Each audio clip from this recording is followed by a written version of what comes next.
il est là. Le fameux tag que vous avez vu absolument partout sur Booktube débarque sur ma chaîne.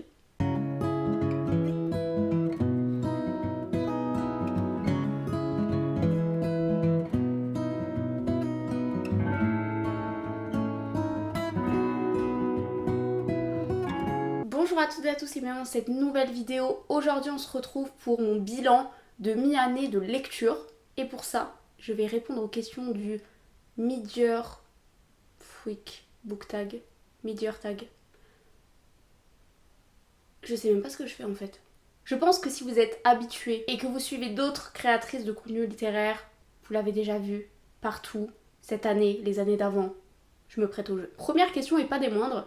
Combien de livres vous avez lus ces 6 premiers mois? Pour moi, le compte au dernier jour de juin, c'est 17 lectures terminées. Je suis en train d'entamer ma 18e, ce qui fait une moyenne d'environ 2 à 3 livres par mois, ce qui est, à mon avis, franchement pas mal. Surtout que j'ai eu plein d'autres lectures à faire pour les cours et pour mon mémoire. Écoutez, 2 à 3 livres plaisir par mois, absolument génial. On me demande ensuite quelle a été ma meilleure lecture jusque-là.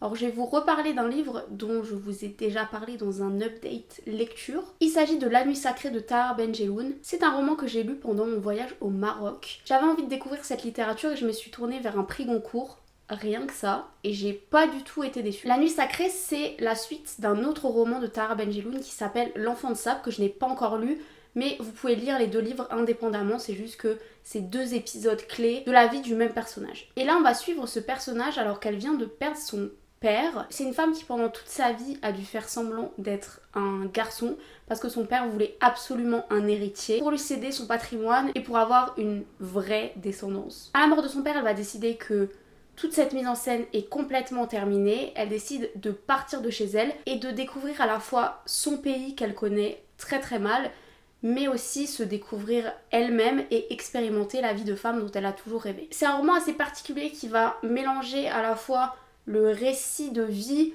mais aussi des éléments un peu plus merveilleux, un peu plus fantastiques. Je dirais que c'est proche du réalisme magique, parce qu'on va avoir certains moments qui sont très oniriques. On va avoir une plume semblable à ce qu'on peut retrouver dans les contes de fées, et c'est vraiment ce mélange qui m'a particulièrement touchée, particulièrement émue. C'est une histoire qui est assez dure à lire, il y a des passages qui sont vraiment atroces, parce que, sans trop vous spoiler, à un moment, il y a des membres de sa famille qui vont la retrouver et qui vont être absolument contre le fait qu'elle dise à tout le monde que c'est une femme et qu'elle va se passer son père pour un menteur, ce qui salirait son image et sa mémoire. Il y a des scènes de violence et de torture assez crues, ce qui contrebalance complètement avec, comme je vous l'ai dit, l'atmosphère assez onirique, parfois la description des paysages qui peuvent être féeriques. Bref, ce roman ça a été un coup de cœur absolu et je pense qu'il s'agit de ma meilleure lecture pour ce début d'année. Question suivante, quelle est la meilleure suite de saga que vous ayez lu cette année? Cette année enfin,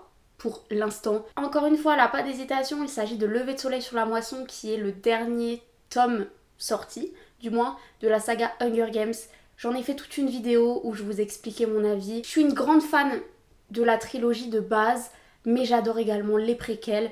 J'aime beaucoup me replonger dans ces histoires, découvrir ou redécouvrir des personnages. Si vous voulez mon avis beaucoup plus détaillé et complet, je vous conseille et je vous invite à aller voir la vidéo. Je pense que je m'étale assez. On parle ensuite sortie, on a quelle est la sortie du début d'année qui vous fait envie et que vous n'avez pas encore acheté, et quelle est la sortie de fin d'année qui vous tente. Or j'ai dû aller chercher parce que je ne suis pas très à jour sur les nouveautés et les parutions. Pour ce qui est sorti en début d'année, je dirais que c'est le roman Les Sirènes d'Emilia Hart, il me semble. Alors j'ai jamais lu cette autrice, mais évidemment j'ai une passion dévorante pour les sirènes. Je vois un livre qui a pour titre Les Sirènes, une couverture absolument fantastique que je vous mets juste à côté. C'est un roman qui du coup me fait un petit peu de l'œil et j'aurais hâte de voir comment l'autrice s'est approprié le mythe de la sirène, ce qu'elle en a fait. On va beaucoup parler d'amitié entre femmes, de sororité, et je pense que ça peut être absolument génial. Pour le roman de fin d'année que j'attends, alors je triche un tout petit peu, ou du moins je joue vraiment avec la limite, puisque je vais vous parler d'un livre qui est déjà sorti. Ou attendez, je crois que le jour où cette vidéo sort, c'est aussi la sortie de ce livre-là. Il s'agit du tome 4 de la saga Le Dernier Conte. Cette saga me fait énormément envie, évidemment ce tome 4 me fait très envie également. Il faudrait que je la démarre. Je la vois passer de plus en plus, donc c'est une réécriture des contes de fées et des dessins animés Disney qu'on connaît tous. J'en sais pas vraiment plus sur l'histoire, à part le fait qu'un personnage de conte de fées va être propulsé dans le monde réel et elle va devoir retourner dans son monde coûte que coûte pour sauver l'univers des contes qui apparemment se porte pas très bien. Le premier tome, il me semble que c'est une réécriture de Blanche-Neige. Ensuite, le troisième, c'est sur la petite sirène. Alors, je ne sais plus du tout pour le 2 et le 4. Mais bref, ça m'intéresse. Je pense que je finirai par lire cette saga, c'est absolument sûr. Ma plus grosse déception, pour le coup, je vous en ai pas encore parlé. J'avais pour projet ce printemps, dans ma pile à lire, de lire La Tresse de Laetitia Colombani. Un roman dont tout le monde fait l'éloge, il y a même une adaptation Netflix qui est sortie. C'est l'histoire de 3 femmes qui habitent dans 3 pays différents et qui vont être liées par quelque chose. Je sais pas si c'est spoilé de dire ce qui les rapproche toutes, mais j'ai pas trouvé ça très surprenant. Je veux dire, le titre du roman parle de lui-même. J'ai été franchement déçue. Alors c'est un livre que j'ai lu très très rapidement et je l'ai lu d'un seul coup. Et vous allez me dire pourquoi est-ce que tu lis aussi vite un livre qui est absolument pas ouf selon toi? Justement parce qu'en fait, je voulais vraiment le terminer assez vite. Je voyais là où ça allait nous emmener. J'ai pas été surprise. J'ai pas trouvé, comparé à ce que beaucoup de gens disent, que ce soit un roman qui fasse beaucoup l'éloge de la sororité. J'ai trouvé que c'était un peu facile. Énormément du déjà vu. Bref, j'ai pas été surprise. J'ai trouvé le style pas transcendant. Je veux dire, on est censé nous faire voyager dans d'autres pays. C'était un peu plat, selon moi. J'ai été hyper déçue parce que, comme dit, tout le monde en parle. Tout le monde dit que ce roman est super. J'ai pas trouvé. Donc, si vous l'avez lu et que vous n'avez pas kiffé non plus, n'hésitez pas à me le dire, que je me sente pas seule.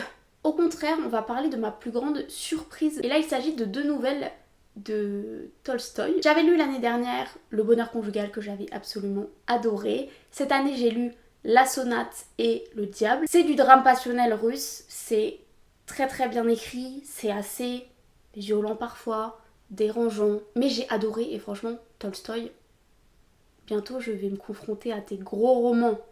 J'espère que ça va me plaire. Ensuite, on me demande ton nouvel auteur préféré. Alors, j'en ai pas, je dirais. Ou alors, j'aurais pu dire Melissa d'Acosta parce que j'ai lu un autre de ses romans que j'ai absolument adoré. Et aussi Clara Hérault.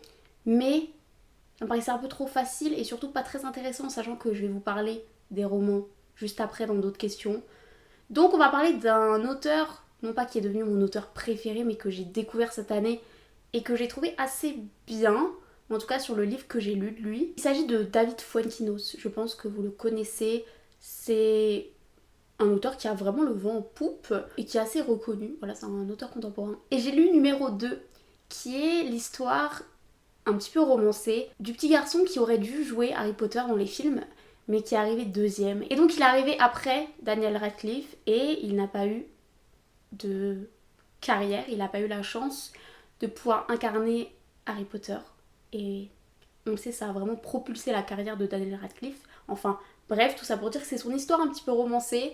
Comment est-ce que ce personnage-là va vivre son échec? Comment est-ce qu'il va passer au-dessus et se reconstruire? Enfin bref, j'ai trouvé que c'était un livre absolument bouleversant. Donc voilà, David Fuenquinos, pas mon auteur préféré all time parce que j'ai lu qu'un seul de ses livres, mais pour l'instant ça m'a bien plu. Mon nouveau personnage préféré. Donc là j'ai le droit de vous parler du roman de Melissa d'Acosta qui s'appelle Je revenais des autres et je vais vous parler du personnage principal, le personnage d'Ambre qui m'a énormément plu et énormément touchée. C'est un personnage qui est extrêmement complexe, qui est très tourmenté, qui est très sombre pendant une bonne partie du roman, qui fait beaucoup d'erreurs, et là vous allez me dire comment tu peux l'adorer. Parce qu'en fait je trouve qu'on manque pas mal de personnages imparfaits. Mais tu sais, pas des personnages imparfaits qui sont 100% mauvais, mais des personnages un petit peu gris, qui oui vont faire des erreurs, qui oui vont blesser des gens, mais au final, est-ce que ce ne seraient pas les personnages les plus réalistes? Pour vous faire un petit peu le résumé de Je revenais des autres, on va suivre donc le personnage d'Ambre, qui est dans une relation assez destructrice avec une personne beaucoup plus âgée qu'elle, puisqu'elle a la vingtaine, et en plus d'être beaucoup plus âgée, qui est déjà pris. Donc elle a le rôle, le mauvais rôle en fait, et elle va vraiment tomber dans une profonde dépression.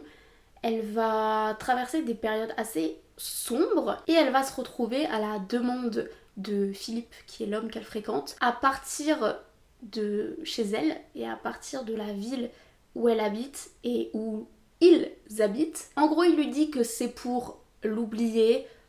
En pratique, c'est plus parce que sa femme commence à avoir des gros soupçons sur lui, donc il essaye de l'évincer carrément. Et elle va se retrouver à être saisonnière dans un hôtel, dans un petit chalet pendant la saison. Elle va rencontrer beaucoup d'autres personnages et va apprendre à les connaître, à les apprécier. Franchement, c'est un super livre.